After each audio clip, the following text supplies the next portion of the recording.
Olá,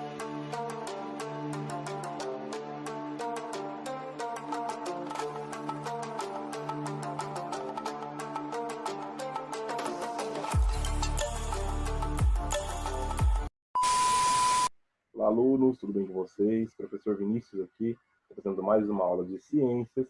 Na aula de hoje a gente vai falar um pouquinho sobre vírus, né? E também fazer a correção daquelas atividades da nossa aula anterior, beleza? Então vamos lá dar início à nossa aula.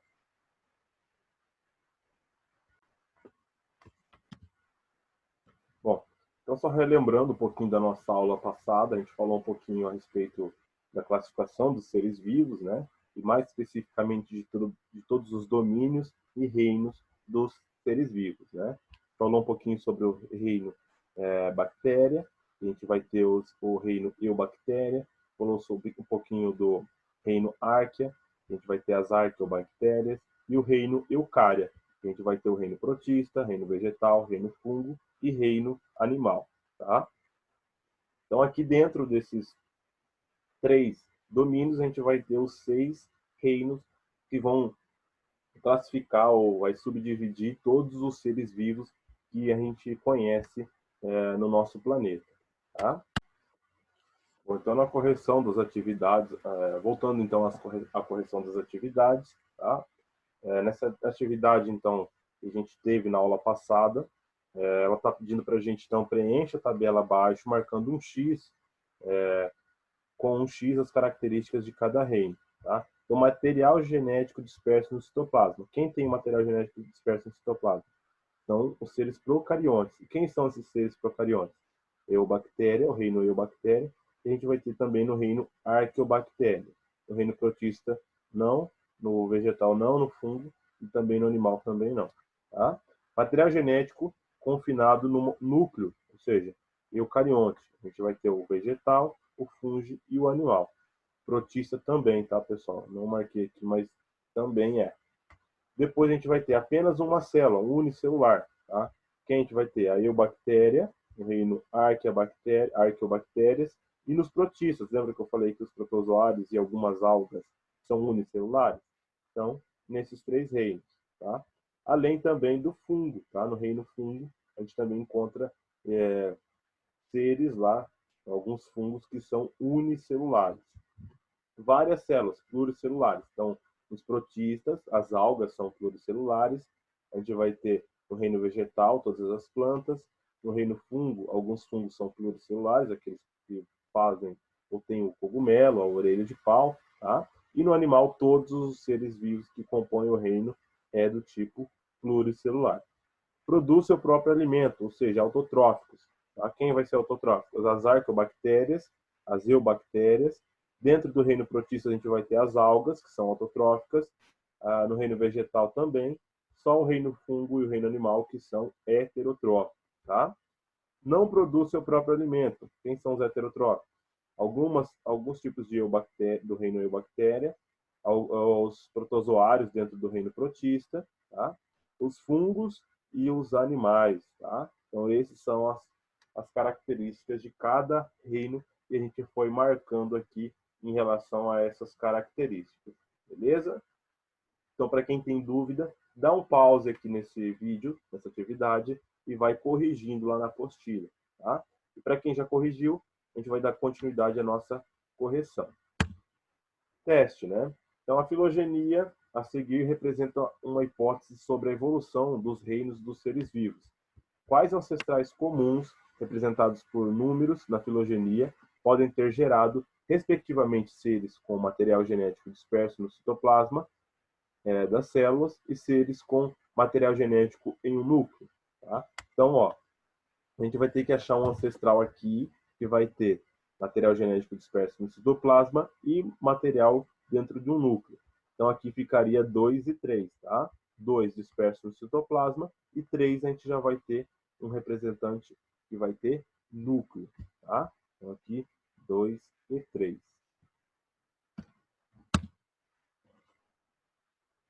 E agora a gente vai lá para a correção do em casa, na página 274, tá? Utilizando então a tabela da página anterior, preenchida pelas características dos reinos dos seres vivos, respondam as questões a seguir. Letra A. Existem grupos de seres vivos que possuem exatamente a mesma característica? Justifica a sua resposta. Tá?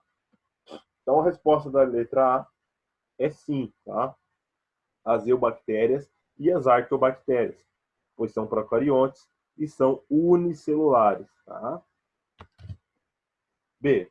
Qual seria a melhor característica para identificar organismos ou seres dos reinos eubactéria e arcobactéria em relação aos demais? Justifique sua resposta. Tá?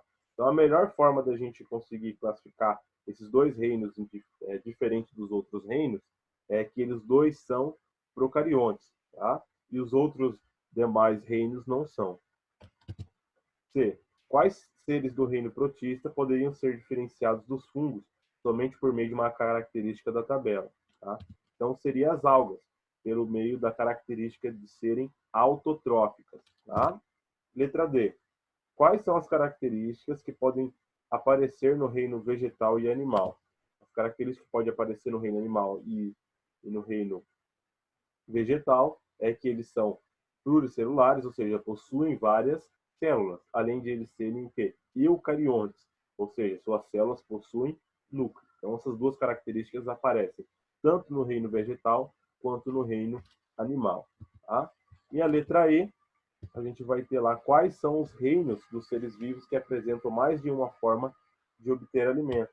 Então, os autotróficos, tá? São seres autotróficos, e aí são os reinos. Eubactéria, arqueobactéria, reino vegetal, reino protista, tá?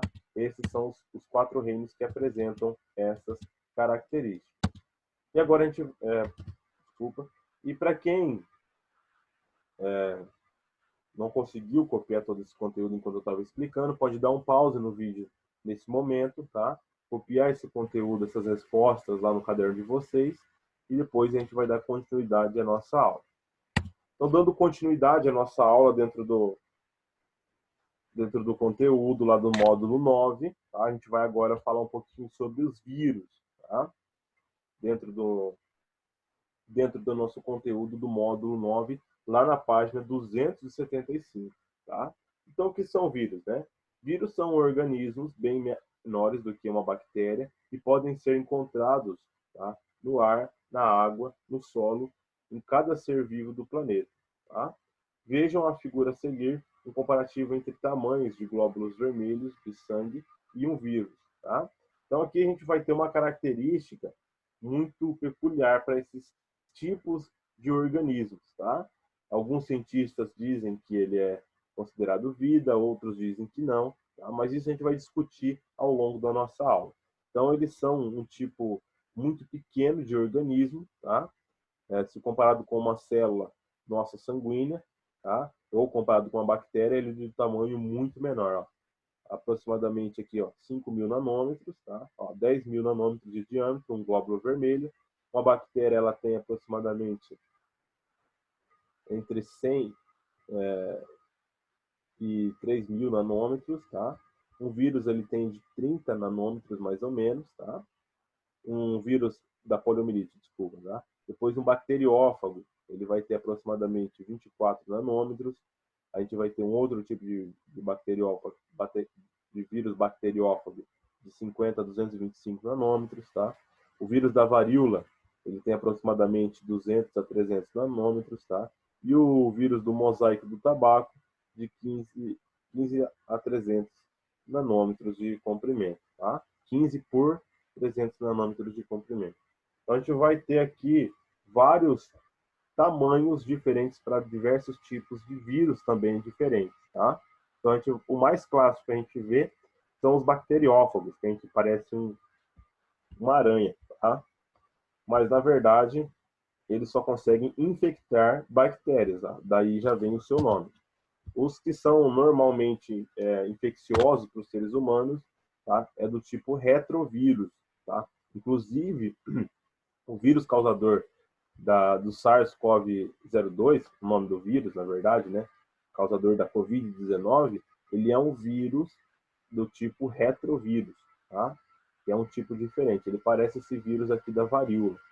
Ele é arredondado, com várias proteínas ali no seu capsídeo, onde ele armazena todo o seu material genético, todo o seu DNA. Tá? E quais são as características, então, desses vírus? Tá? Então, eles possuem alguns comportamentos de seres vivos e outros comportamentos de não seres vivos. Como assim, professor? Quando ele está dentro de uma célula, ele se comporta como um ser vivo, ele consegue se reproduzir, utilizar toda a maquinária da célula para se reproduzir e se multiplicar. Quando ele está fora de uma célula, ele não tem essa atividade de um ser vivo. Tá? Ele não consegue se reproduzir, ele não consegue respirar, não consegue fazer troca gasosa, não consegue fazer nada. Então, ele fica inerte quando ele está fora de um organismo, e quando ele adentra um organismo, ele tem essa capacidade de reprodução como outros seres vivos. Por isso que tem a discussão muito grande dentro da ciência a respeito desses organismos. Tá? Então, característica em comum entre os vírus e os seres vivos. Tá? Então, eles apresentam material genético, assim como todos os seres vivos, né? Conseguem se reproduzir desde que estejam dentro de uma célula, tá? E eles adaptam-se ao ambiente. Tá? Por que, professor? Como assim um vírus consegue se adaptar ao ambiente? Todo ano a gente toma a vacina da gripe. Tá? Por quê? O certo era a gente tomar uma vez só, igual a gente toma para outros tipos de vírus. Tá? Mas por que a gente tem que tomar a vacina da gripe todo ano? Porque a gripe, tá, ela é causada por um tipo de vírus que esse vírus ele acaba se mutando, ou seja, ele acaba sofrendo mutação e se alterando. E aí o nosso organismo ele não consegue identificar, tá, esse vírus novamente. Então a gente tem que tomar a vacina para que na hora a gente entrar em contato com esse vírus, ele já reconhecer e o nosso sistema imunológico já combater esse vírus. Tá? Por isso que é muito importante a gente tomar vacina todo ano, para a gente atualizar o nosso banco de dados contra esses tipos de vírus. Tá? Inclusive, uma das principais características, uma das principais pesquisas que está sendo realizadas no momento dessa pandemia é correndo atrás de quem? De uma vacina contra o vírus da Covid-19. Por quê? Se a gente desenvolver uma vacina, a gente vai conseguir ter uma resposta muito rápida do sistema imunológico das pessoas, tá? Consequentemente, a gente vai conseguir combater esse vírus de uma maneira mais eficaz, tá? Então, as vacinas elas servem para isso, para que o nosso organismo reconheça esse vírus, tá? Sem que a gente pegue a doença. Basicamente seria isso.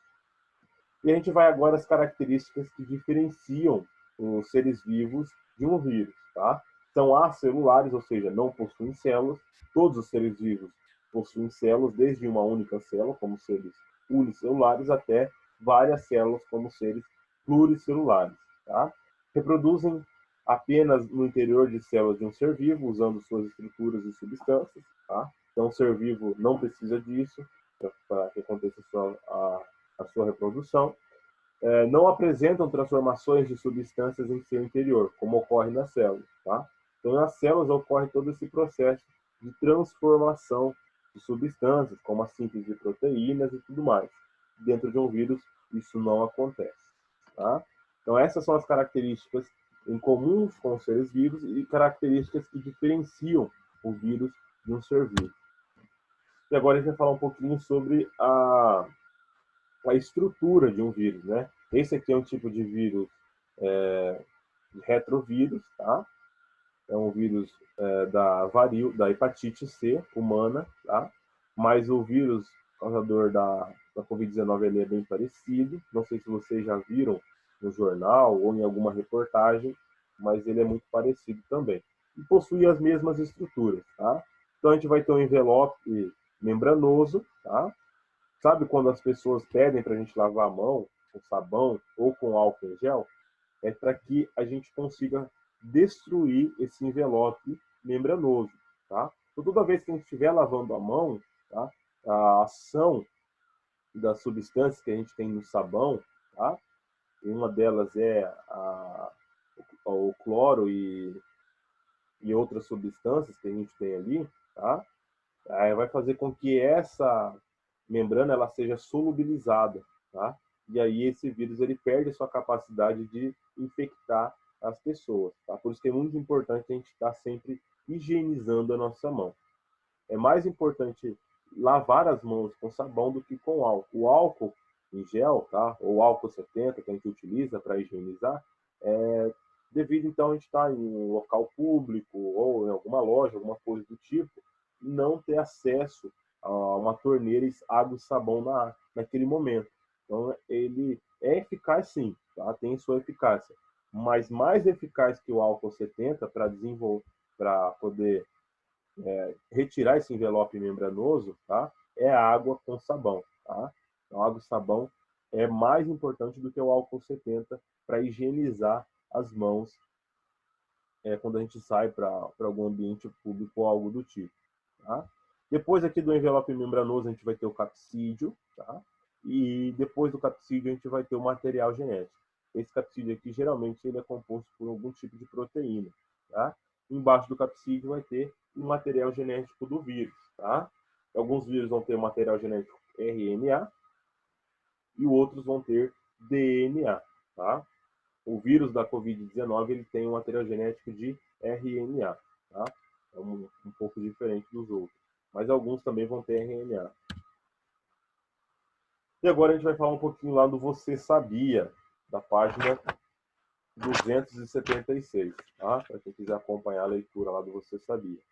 Como teve início o estudo do vírus, tá? Então, os primeiros vírus foram descobertos lá no final do século XIV, tá? Como o causador de uma infecção que ocorria em plantas de fumo, chamada doença do mosaico do tabaco. Esse agente causador foi posteriormente chamado pelo cientista de vírus, que significa veneno em latim.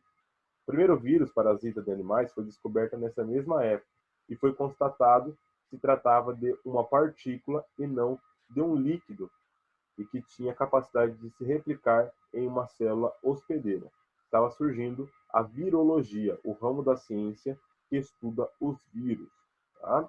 Então, os vírus que causam a doença do mosaico do tabaco, causa manchas amarelas nas folhas, foi o primeiro a ser descoberto. Os vírus são extremamente pequenos e se apresentam em diferentes formas geométricas. Tá? Mais tarde, já no século XX, se descobriu que os vírus podiam parasitar todos os outros seres vivos e apenas na década de 40, com os microscópios eletrônicos, tá, os vírus puderam ser observados a sua estrutura estudada. Então, só com o microscópio eletrônico que a gente conseguiu estudar realmente quais eram as estruturas, tá, do que ele era composto, como era a forma desses vírus. Antes eles sabiam que eles existiam, mas eles não tinham ideia de como que eles tinham suas estruturas. Tá? E agora a gente vai fazer a atividade número 1. Tá? E atividade número 1 a gente vai ter ali ó, a seguinte questão para a gente. Identifique o modelo abaixo, tá? E as partes do vírus bacteriófago, um vírus que reproduz em bactérias, indicadas por letras. Tá? Então aqui a gente vai ter que identificar no modelo as partes de cada parte dessa do vírus, tá? Eu já falei para vocês lá de um retrovírus, tá? E basicamente é a mesma coisa. A gente vai ter ali a letra A e B. O que é a letra A e o que é a letra B? Tá, tá bem tranquilo para a gente responder essa pergunta. Depois eu quero que vocês façam o teste número 1, tá? Então, ó, vou ler com vocês. A respeito dos vírus, foram feitas as seguintes afirmações. Número 1. Os vírus são acelulares, isto é, possuem células sem membrana plasmática. Então, vamos ver se isso é verdadeiro ou falso. 2. Nos vírus, o material genético se encontra dentro do capsídeo. 3. Os vírus só conseguem se reproduzir em células eucarióticas. Tá? Agora assinale a alternativa que vocês acham que estão corretas. E o em casa, tá? Lá na página 261, tá? 281, desculpa. A gente vai fazer o em casa. Reproduza em seu caderno a tabela a seguir, que compara a bactéria com o vírus e preencha, por enquanto, apenas a coluna do vírus. A coluna das bactérias será preenchida no próximo módulo. Então, eu quero que vocês preencham essa lacuna, tá? Essa coluna dos vírus, tá? com as suas características. Então, a organização da matéria genética, como que ela é? Estruturas locomotoras, possui ou não? Transformações de substância interior, sim ou não? Tamanho e comparação entre si, qual que é maior, qual que é menor, tá? Então, isso que a gente vai colocar dentro dessa coluna do Em Casa número 1. Beleza, pessoal? Então, nossa aula vai ficando por aqui. Tá? Na nossa próxima aula, eu volto com a correção desses exercícios e a gente vai dar continuidade à nossa aula. Beleza? Grande abraço e até a nossa próxima aula.